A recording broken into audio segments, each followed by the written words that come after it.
Right, Q&A from the Instagram. Some decent questions, some very pointless questions, but hopefully entertaining nevertheless. Nevertheless. By the way, in the conservatory, so sun keeps going in and out, so apologies if the light... I can't English today. Apologies if the lighting is very up and down. So, what's easier, cutting or bulking? In my opinion, it's going to be person dependent. For me personally, cutting is so much easier. Like, I don't have a problem with the sort of discipline side and the not eating as much as I want or anything like that, because when I'm pushing up, my food gets quite high. It's usually, well, high for me, it's like 5k plus. And when you have no appetite, force feeding sucks. Being hungry, there's things you can do to kind of mitigate that and make it more bearable. So for me, cutting is easier, and it's more motivating in a way because you're seeing such quick changes daily. So it's easy for that to kind of push you forward. If I wanted to jump on cycle, what would be your recommendation? One, don't, because it's not for everyone. Not everyone should be, in my opinion, using them. I think you also have to have some, not accolades, but the position you need to be in is you need to have lifted for a long period of time. You need to understand training very well. You need to train to a very high standard. Your nutrition should be dialed. Your sleep should be dialed. Your non-performance enhancing supplementation should be dialed. And all of that for a long, long period of time, and be coached for sure before you even consider anything performance enhancing. If your first thing after stepping in the gym is going, where's the gear? Then you're an idiot. You're going to ruin your health and you're not going to get very far. There's loads of people that are on steroids that look dreadful, to be honest, because they haven't got any of the fundamentals nailed. So yeah, but get your blood work done first. Decide from there. If you don't know where your starting position should be, you probably don't know enough, and you should have a coach, basically. Can you have a cheat meal if you're dieting? I hate the word cheat meal because it's just stupid. It's a negative connotation. Can you have an off-plan meal and still make progress in a diet? Yes. You've just got to understand how to manage that. Pull back on food during the day. Make sure your steps, everything is always still nailed, and it's a meal. It's not a binge. It's a meal, a sensible meal. Something that's still high protein, still digests decently well. I like pizza, don't get me wrong. As a off-plan meal, is it the most logical, sensible decision? No. So yeah. Post-show, what is your food like? It depends what you mean. It's a bit vague. Do you mean my meal plan? I think the lighting's gone very dark. Do you mean, it depends if you mean my meal plan or if I eat some food post-show, which, don't get me wrong, I have gone in on food at times post-show. I've just been understanding enough of when's taking the piss and when I'm going to be okay. A couple days of overeating, you can get away with it, depending how much. But yeah, if you fully send it for weeks on end, you're going to be fat and you're going to diet again. And that's what's always stopped me, is that fear of having to re-diet post-show. Because my previous preps have always been pretty rough towards the end. So the thought of having to do that again, awful. It kept me away from it. There's one from Ian. If anyone here knows Ian, he asked some abhorrent questions to the Board Shorts and Banter podcast, so you can probably imagine what he's asked. I'm not going to answer it, but I'll read it out. Would you rather be a black person during slavery or a Jew during World War II? I'm not answering that. I prefer not to speak. Can I grate cheese off your obliques? Not yet. Not fully stage lean yet. What shows are on the cards? 1, PCA Derby, 23rd of May. Hopefully qualify for the Universe, which is the next day. And then 4 weeks later, I have Two Bros Regional Qualifier. So that'll be my first Two Bros show. Well, it'll be my first PCA show ever. First of 2 federations, which is quite exciting. How is this prep compared to others? Completely different. It couldn't be more different. in a lot of ways. Like, I don't feel like I'm on prep. I'm kind of just, because my off season was structured, like I had such a good routine. The routine hasn't really changed. So yeah, food's really high, like 3,300 on a training day. And to put it in perspective, I'm 8 weeks out Saturday, I think. Cardio is 20 minutes, 6 days a week, steps 12K daily. Walking pads are godsend for that, makes it so manageable. Sleep's great, training's great. Yeah, don't look tiny yet. So happy days, really can't complain. I'm going to just check my mics on, because imagine if I record the whole thing without it on. We're all good. I've got the DJI minis and one is broken. So yeah, any tips for bringing up lagging body parts? Frequency. My back sucked, now it's better. We started training it 3 times a week. Not tons of volume each session, but just 3 times a week has helped massively. And to put that in perspective, before I did train it twice a week, with probably similar volume, but just breaking it up into 3 sessions created a higher volume, not a higher volume, a higher quality per set. So that created a better outcome. So I definitely believe in a high frequency is good. And then also, where are you putting it within the session? The closer to the start of the session, the more energy you can put into it, the fresher you are, the more stimulus you'll probably get out of it. And then also, all of that is meaningless if your execution of the exercise is absolute shit. So look into your execution, perfect your execution. Maybe more load isn't the answer. Maybe you need to strip it back and control it better, position better, contract harder, stuff like that. So they are my tips there for the most part. This is a good one. You can only do one exercise for every muscle group for the rest of your life. What are you choosing? What shall I start with? We'll go from the sort of top down. Medial delt, probably a dumbbell lateral actually, which might go against, I thought you were optimal, bro. It's the most fun, and I get a really good contraction from doing it. And like my early years of training, where I saw like my delts actually come up a lot, was just from doing a higher frequency of those, to be honest, and a higher volume. So triceps, just dual rope push down, sound. Biceps, hammer curl, get aggressive with it. Chest, incline Nautilus press. Oh, it's going so bright, isn't it? So what I mean, it's annoying I have to keep doing that. Incline Nautilus press, used that at Apollo, felt great. Shoulders, Cybex, plate loaded shoulder press, any day of the week. Go upper back, we'll break it into that. Probably just the horizontal prime or the extreme row. One of those, just feels good. Lats, single arm pull, probably like the Citadel pull down. I'm always quite drawn to that as a movement. What do we want to save? Like, I'd need a hinge in there, stiff leg deadlift, but what for? What are we saying? Glutes, hams, upper back, whatever, but a hinge would need to be in there for sure. Legs, so men's physique of me, just pivot press. That will do. Calves, don't care, couldn't give a shit. Probably missing something, can't I? Hamstrings, Cybex seated hamstring curl. Or the prime lying hamstring curl. I do like that as well.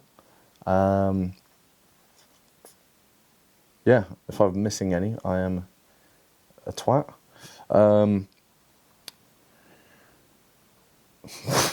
Hilarious this. Which female bodybuilding category would suit you the most? You do men's bikini anyway. Well, it's probably going to be bikini, isn't it?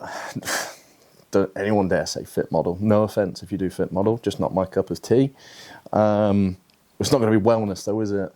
It's like opposite of men's physique. So yeah, it's probably going to be bikini, isn't it, realistically?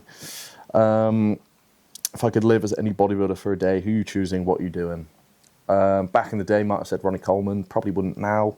Don't think that'd be as fun. Generic. probably Sebum. Probably is. Probably the most known bodybuilder in, well, maybe Arnold, besides Arnold maybe. The most well-known bodybuilder in the world. Who wouldn't want to be Sebum for a day, I guess.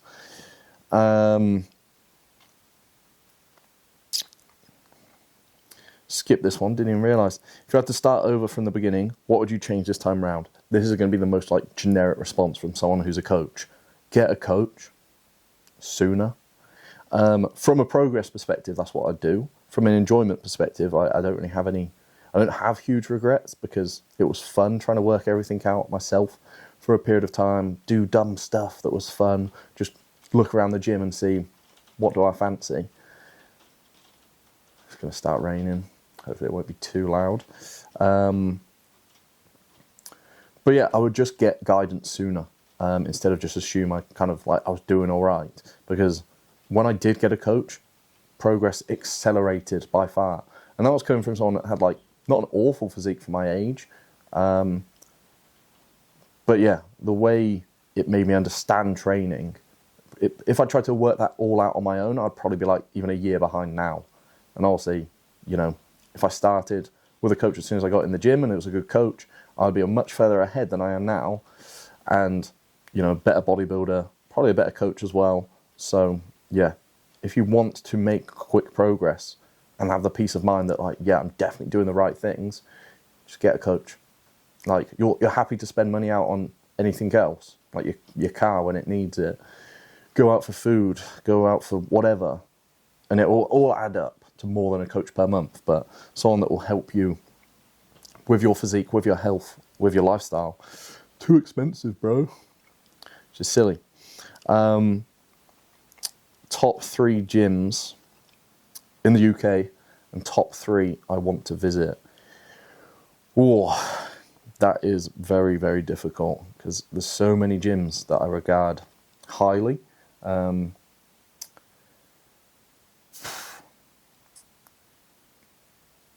Very difficult.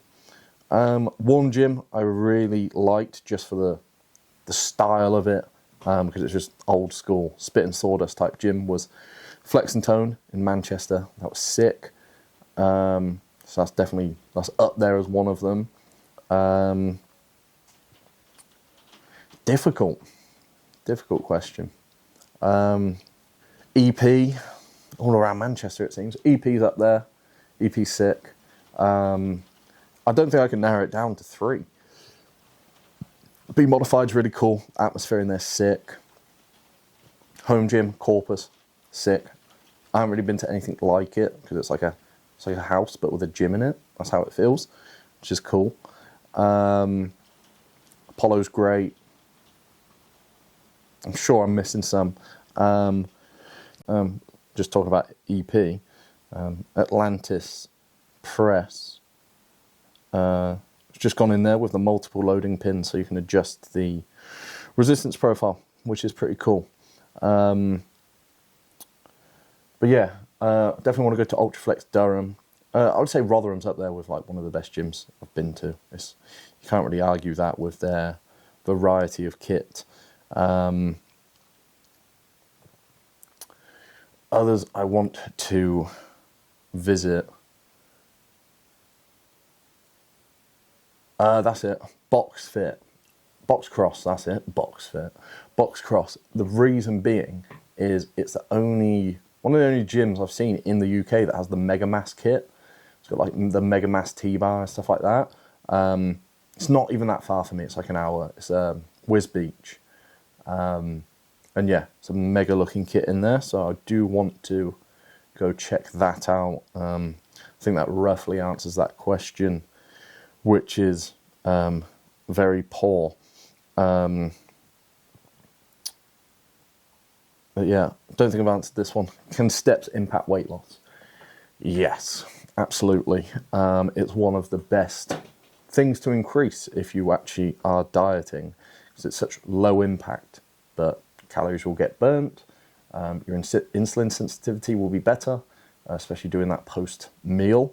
And it means you don't have to go and spam cardio and absolutely batter your CNS and then potentially ruin your training quality as a result of that. So yeah, if you're currently dieting and you're not tracking steps, what are you doing? You're missing out on such low-hanging fruit. It's something so easy to do.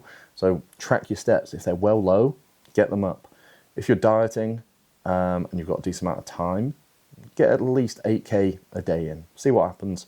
And then also, if you're not dropping, you could increase that to 10K a day. But if you are someone that's in a very sedentary job and your time allowance for expenditure is very low, you may have to just do more direct cardio and reduce your food even more. But if you do something like a 9 to 5, it's not hard. Like, depending on what you need, apart from what you need to do in the day, apart from work, but your day's already set out for you. You know when you're working, you know when your break is, you know when you finish work for the most part. If you get up at 6, you've got hours there to get some stuff done before work. You've got your break, and then after you finish at 5, you can go train. Training might take an hour, hour and a half. Then you've got some time after that to make sure you can get some steps in and make your diet easier rather than having to spam cardio and have really low food. So if you're not using steps as a tool for fat loss, then definitely need to sort that out. So one here of, is weighing once a week enough? In my opinion, well, no, not in my opinion. No, it's not. The reason being for that is your body will fluctuate anyway. Like, even if you're absolutely on it, your food's nailed, like calories, macros, everything, fluids nailed, electrolytes are nailed, sleep, everything's on point, you're still going to fluctuate. So if you're in a fat loss phase, why would you go off one weigh-in that could be a complete anomaly? So you might be 77 the week before, and then the next week you're 78. And it's just fluctuation. And then all the other weigh-ins you would have had that week were like below 77. For example, if you have a bit of a high sodium meal, if it's an off-plan meal or something, and then the next day you wake up heavier because of the fluid retention, you're going to panic. Whereas if you weighed every day and you took the average for the week, you're going to know what's going on. You'll be like, that's just a one-off weigh-in. And then you drop down the next day and everything's all good. You know you're cracking on and you're on the trajectory that you need to be on. So if you're currently weighing once a week, you're doing yourself a disservice. You're blurring the lines of whether you're progressing or not. And, well, yeah, you're just not giving yourself the correct overview of your progress, and then it's going to be harder to make decisions to drive yourself forward. But that is it on the question front.